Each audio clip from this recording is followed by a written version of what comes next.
first wedding in the latest episode of Love is Blind was Sara and Ben. I was hoping that Sara was going to wake up and say no. And thankfully, she did. I know that's right. I know that's fucking right. Finally, I was sick of Sara being in Delulu land. Ultimately, Sara said that she wants somebody to basically share the same values as her, and Ben doesn't. She clocked him. And I think she always knew deep down that Ben was full of shit. The way he would answer things, these wishy-washy answers, the way that he would mirror Zara, is very obvious that he's a closet conservative and he's not this liberal Christian that he's claiming to be. And I find this to be a very big issue with Christian men. They don't want the wholesome Christian girls at church, no.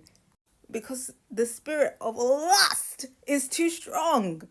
The wholesome Christian girls ain't doing it. So they come to harass the liberal ones instead, even going to the depths of lying. A lot of these Christian men out here will be trying every single yoke but the equal one. And that's what Ben's rap sheet is giving. Now, after about 7 episodes, we finally come back to the whole BLM thing. Because they kept talking about how, oh, Ben says that he's for equality and things like that. And, you know, after she kind of called him out in the pods, he came back to be like, I just want to set the record straight that I'm all about equality and peace and unity. But he only kind of, quote unquote, set the record straight for the LGBTQ plus community. Nothing on the Black Lives Matter community, and Sara didn't press that. So I was side-eyeing her. And I'm still side-eyeing her about the way that she kind of just skipped past that. Because it was giving very much like, if it doesn't affect me, then, you know, I can let things slide. That's what it was giving. But anyway, she basically is saying after the wedding, after the rejection, that, you know, his answer never really sat right with her. And she just doesn't buy that he basically said that he doesn't really know much about it. She was explaining the situation to her mum and her sister after the wedding, and her sister was like, no way Ben tried to say he didn't know anything about George Floyd when it literally happened in their city. So yeah, it seems like to me that Sara always had this kind of niggling feeling that he was full of shit. And I think maybe she was trying to lie to herself and, you know, try and make Ben what he was saying he was, even though she knew it wasn't. In the lead up to the marriage, it seemed like, you know, she was going to say yes. So I feel like maybe her sister pulled her to the side and was like, girl, this man is fucking fake.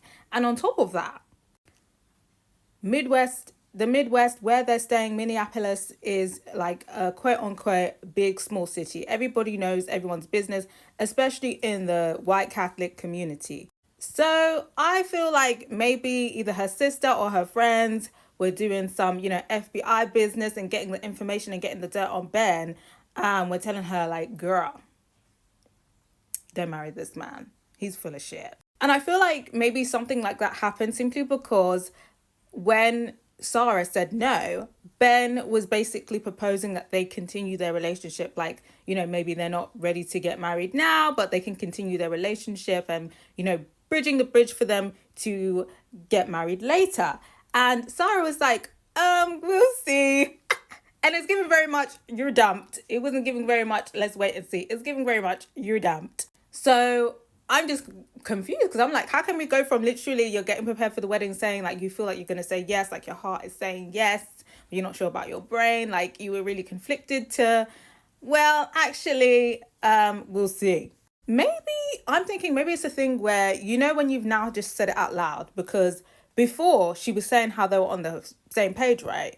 But now that it's actually come out of her mouth that they are not on the same page and he does not share the same values as her, maybe it was all kind of unraveling in her head, because I do feel like she was lying to herself about who Ben really was. And, you know, maybe she kind of just snapped out of it, snapped out of, you know, this white feminist libertarian fantasy that she was living in, and was like, oh my fucking God, what have I done? But like I said, it's given we're not going to continue after this. And from the trailer for the reunion, is looking like Sara saying, you know, I've been hearing rumors about you, and that, you know, that TikTok video that she got sent is making a lot of sense. Those of you who don't know, like I've been saying, Minneapolis is a big small city where everybody knows each other, especially in the white Catholic community.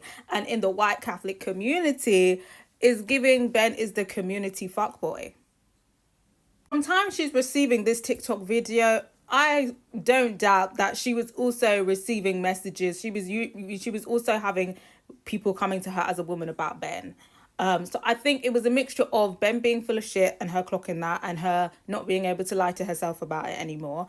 As well as probably people coming to her as a woman. I think it was a mixture of the two. I personally think Ben would have said yes. I think he would have been happy to be married. But I guess it's back to the drawing board for both of them. From the way that the trailer is, I don't think they reconciled. I don't think they got back together. Like I said, it seems that a lot of women will probably come into Sara as a woman. That's what it's given. But I gotta hear from you guys. Was anybody rooting for them together? Is anybody surprised at this outcome? Did anybody think Sara is gonna say yes? I gotta hear from you guys.